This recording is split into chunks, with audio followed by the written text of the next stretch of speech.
నమస్తే అండి అందరికీ welcome to our channel Podirillu by IPS. ఎంతో త్వరగా అయిపోయే అలాగే టేస్టీగా ఉండే లంచ్ బాక్స్ రెసిపీ చాలా టేస్టీగా ఉంటుంది. మీరు కూడా ట్రై చేసేసేయండి. ముందుగా స్టవ్ ఆన్ చేసుకొని మందపాటి కడాయి పెట్టుకొని అందులోకి ఆయిల్ వేసుకొని ఆయిల్ బాగా హీట్ అవ్వాలి. హీట్ అయిన తర్వాత క్వాంటిటీ బట్టి మీరు ఎగ్స్ వేసుకోండి. నేను ఇక్కడ 3 ఎగ్స్ బ్రేక్ చేసుకొని వేసుకున్నాను. వెంటనే కదపకండి, ఐ ఫ్లేమ్ మీద మాత్రమే చేసుకోవాలి. కొంచెం సాల్ట్ వేసుకొని వీడియోలో చూపిస్తున్న విధంగా కలుపుకోవాలి. చైనీస్ ఫుడ్ ఎప్పుడు కూడా మనము హై ఫ్లేమ్ మీద కలుపుకుంటేనే చాలా టేస్టీగా ఉంటాయి. ఇది మాత్రం మర్చిపోకండి. ఈ విధంగా కలుపుకున్న తర్వాత ఒక చిన్న కప్పు క్యాబేజీ తురుము, అలాగే చిన్న కప్పు క్యారెట్, అలాగే చిన్న కప్పు బీన్స్, అలాగే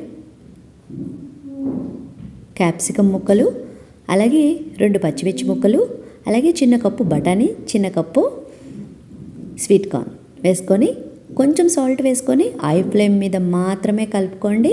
ఇది మాత్రం మర్చిపోకండి.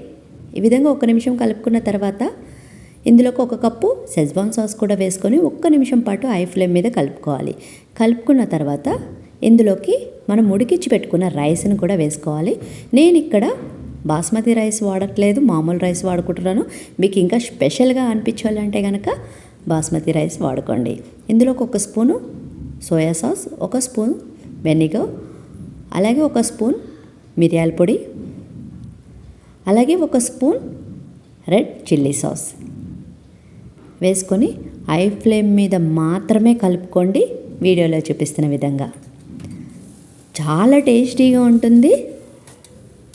ఒక్కసారి తిన్నారంటే మళ్ళీ మళ్ళీ తినాలనిపించేంత రుచిగా ఉంటుంది. చాలా త్వరగా కూడా అయిపోతుంది. ఈ విధంగా కలుపుకున్న తర్వాత లాస్ట్లో దించే ముందు స్ప్రింగ్ ఆనియన్స్ 1 చిన్న కప్పు వేసుకొని 1 నిమిషం పాటు ఐ ఫ్లేమ్ మీద కలుపుకొని స్టవ్ ఆఫ్ చేసేసుకోవడమే. అంతే, ఎంతో టేస్టీగా ఉండే schezwan egg fried rice ready. మీకు కూడా నచ్చిందా? తప్పకుండా ట్రై చేయండి. ఎలా ఉందో కూడా కామెంట్ చేయండి. మీకు కనుక ఈ వీడియో నచ్చినట్లయితే please like, share and subscribe. Thank you.